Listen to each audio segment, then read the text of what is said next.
All righty, welcome back, welcome back. It's a Freaky Friday. It's always fun on a Friday to have two of my favorites joining us to mix it up. I'm wearing a mask. My guests can't see it, but this was custom designed for JT. It's called the McDonagh mask.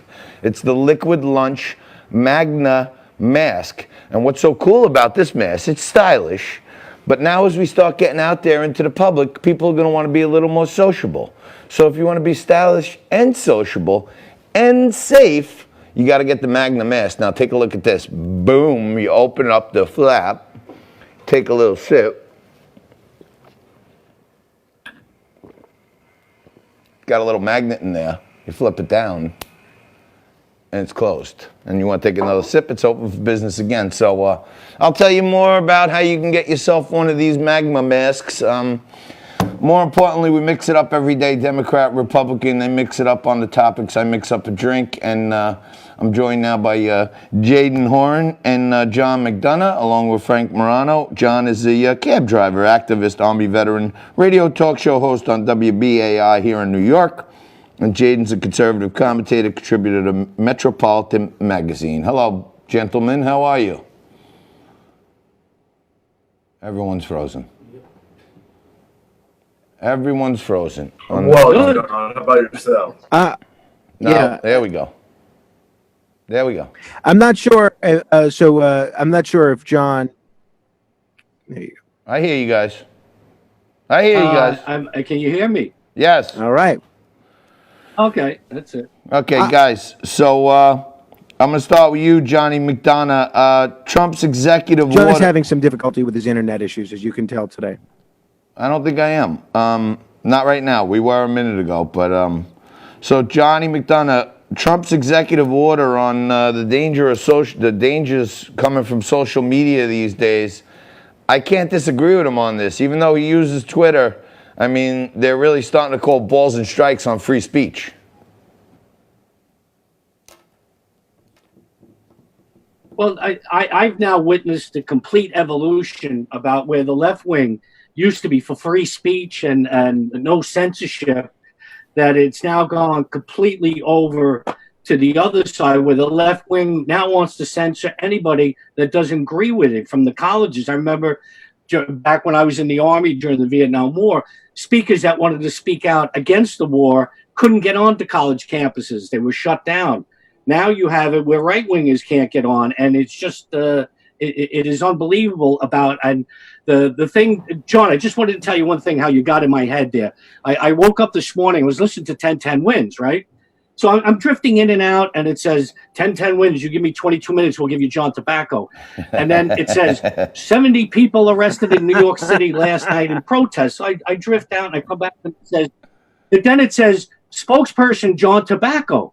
I said, he's done it. He's come over to the left. He's the spokesperson now for Antifa in Staten Island. And then they said you were the spokesperson now for Tan Lives Matter over in Staten Island. And I got the coverage. So I woke up out of the dream and I found out you were out on the streets protesting, doing your First Amendment rights, and you weren't censored yesterday. You were on all the media. You were on all the newspapers. It was great to see you out on the street protesting. Well, you know what? I only play a television host on TV. In my real life, I like to stand up for my community when we can.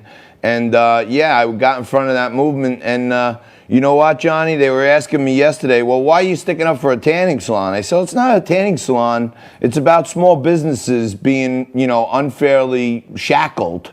And I said, well, could it not be safe? And I said, I'm going with the words of Patrick Henry from the 1775 Second Virginia Convention. Give me tanning or give me death. And they kind of like that quote. I don't know if that made it to 10-10 Wins. Well, John, who would have ever thought?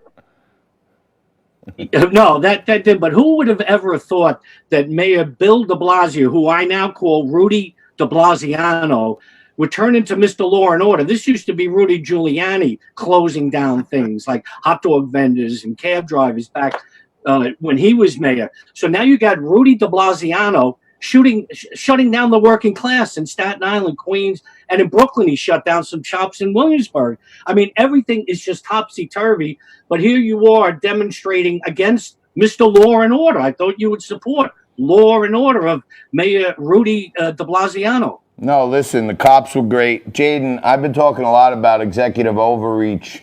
It's just getting out of hand now, isn't it? That the government's calling balls and strikes on who can be in business, basically.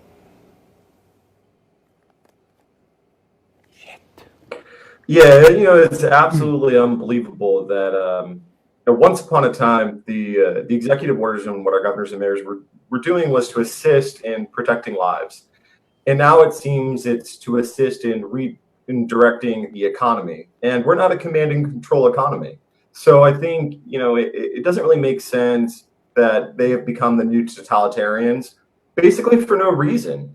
Whether attending salon opens or not, if the health numbers are there, the health numbers are there. And I really do think that, Staten Island never had exorbitant rates of coronavirus. So the fact that they did a citywide policy that was the same for everywhere, especially since, people are not traveling on the subway, they're not traveling on ferry. Just the one-size-fits-all approach that they have for New York City is clearly not working. And the mayor is put in the position of essentially, flipping, and now he's the one going after regular people trying to make a living, which has been his number one thing. The police doesn't go after panhandlers, they don't go after the car washers and all that stuff. Well, now they're going after people who legitimately have business licenses that are trying to, not go bankrupt. Yeah, but absolutely. Frank, where do you weigh in on this? You're liberal at times.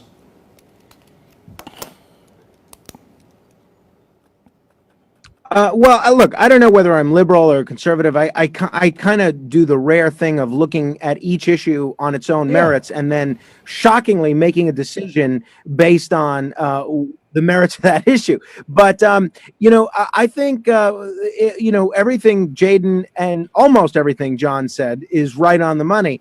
I think it's a real shame that Staten Island, who did have a big problem with coronavirus, and they were able, through people acting responsibly and through some great work from our hospitals and our medical professionals and our frontline workers, they were able to beat it. Staten Island should not be bound to the rest of the city. I mean, look, the governor set up 7 criteria. Staten Island's met all 7 of those criteria, but I don't want to go on pontificate. We have access to 2 great intellects and 2 great wits.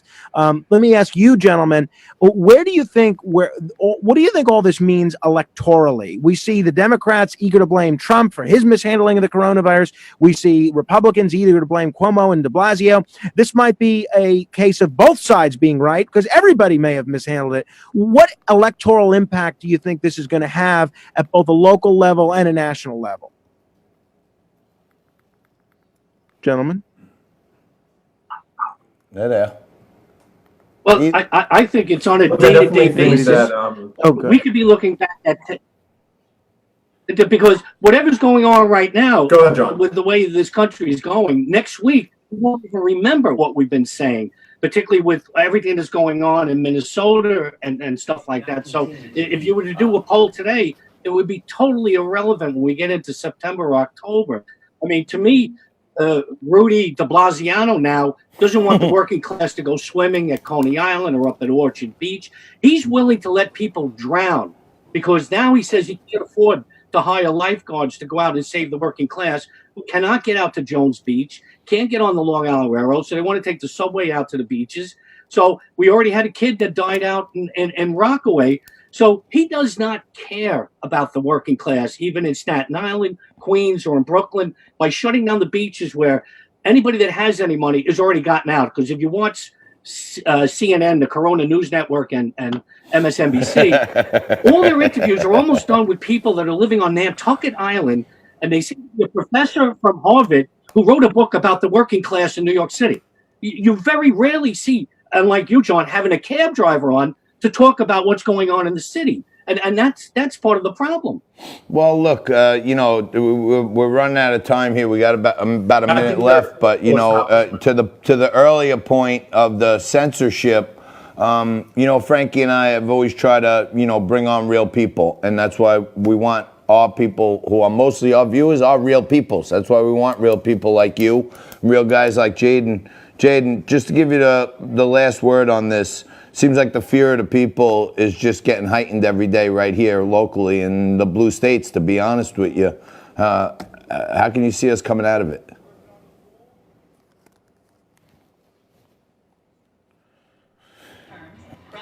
Yeah, you know, I think that our elected officials have made mistakes this entire, you know, every step of the process, this entire thing for coronavirus, and I'm really afraid that they're going to make the same mistakes with the protests going on in Minnesota and around the country.